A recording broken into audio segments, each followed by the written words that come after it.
আসসালামু আলাইকুম ওয়া রাহমাতুল্লাহি ওয়া বারাকাতুহু। প্রিয় ভাইয়েরা, সম্মানিত উলামায়ে কেরাম,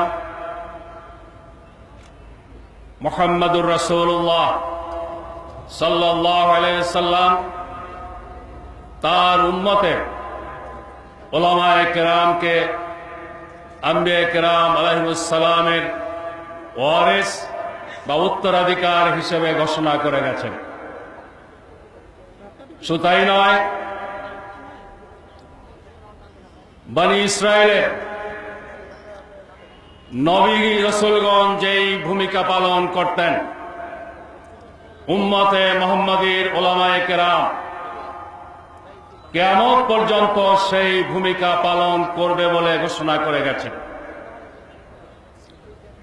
আমি জামাত ইসলামীর পক্ষ থেকে তাই বাংলাদেশ সহ সারা দুনিয়ার উলামায়ে কেরামকে নবী মুহাম্মদুর রাসূলুল্লাহ সাল্লাল্লাহু আলাইহি ওয়াসাল্লামের উত্তরসূরি, তার প্রতিনিধি হিসেবে অন্তরের অন্তঃস্থল থেকে জানাই শ্রদ্ধা এবং অভিনন্দন। হযরত উলামায়ে কেরাম, আপনারা যারা এখানে উপস্থিত, কেউ মাদ্রাসার শিক্ষকতায় নিয়োজিত আছেন, কেউ মসজিদের ইমাম এবং খতিবের দায়িত্ব পালন করছেন। আমি নিজে শিক্ষকও নই, কোন মসজিদের ইমাম নই, খতিব নই। আমি ছাত্র এবং মুক্তাদি। অতএব সমস্ত উলামায়ে কেরামকে আমি আমার ওস্তাদ তুল্য মনে করে সম্মান করি, আমার শিক্ষক মনে করে পরম শ্রদ্ধা প্রদর্শন করি। সেই হিসেবে আমি একজন বিভিন্ন মসজিদের মুক্তাদি হিসেবে সমস্ত উলামায়ে কেরামকে আমার ইমাম এবং খতিব হিসেবে পরম শ্রদ্ধা করি। হযরত উলামায়ে কেরাম, আজকে আপনাদের এত বড় সমাবেশে দাঁড়িয়ে দুটো কথা বলার সুযোগ পাওয়ার জন্য মহান আল্লাহ রাব্বুল আলামিনের দরবারে যেমন শুকরিয়া জানাচ্ছি, তেমনি আপনারা যারা দূর দারাজ থেকে কষ্ট করে এখানে উপস্থিত হয়েছেন তাদেরকেও জানাচ্ছি আন্তরিক কৃতজ্ঞতা, অভিনন্দন এবং মোবারকবাদ। হযরত উলামায়ে কেরাম, আজকের এই সমাবেশের মাধ্যমে, আপনাদের মাধ্যমে বাংলাদেশের সকল উলামায়ে কেরাম, মাশায়েখ এজামের প্রতিও আমি কৃতজ্ঞতা জানাতে চাই। তারা বাংলাদেশের একটি জাতীয় দুর্যোগ মুহূর্তে অত্যন্ত বলিষ্ঠ ভূমিকা পালন করেছেন, ঐতিহাসিক ভূমিকা পালন করেছেন। তথাকথিত ইসলামী জঙ্গিবাদের নামে বাংলাদেশকে ধর্মীয় উগ্রবাদী মৌলবাদীদের আখড়া প্রমাণ করে এই দেশের আলেম ওলামা এবং ইসলামের বিরুদ্ধে যে জঘন্য ষড়যন্ত্র করা হয়েছিল, তার একটি লক্ষ্য ছিল ইসলামকে কুৎসিত হিসেবে মানুষের কাছে তুলে ধরা।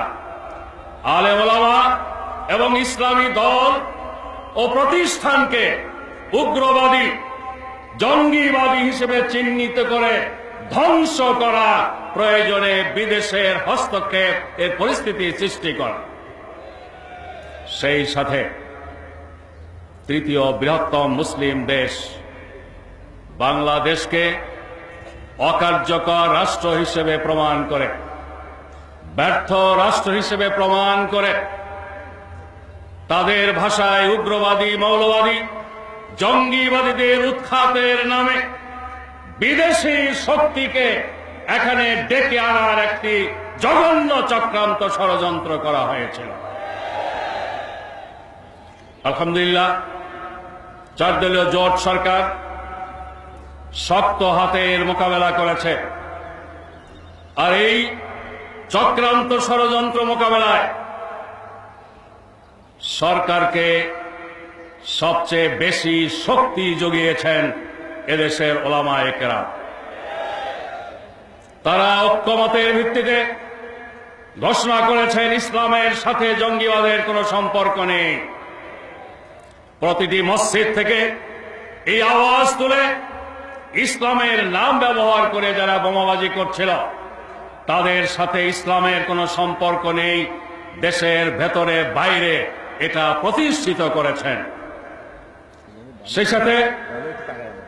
সেই সাথে যারা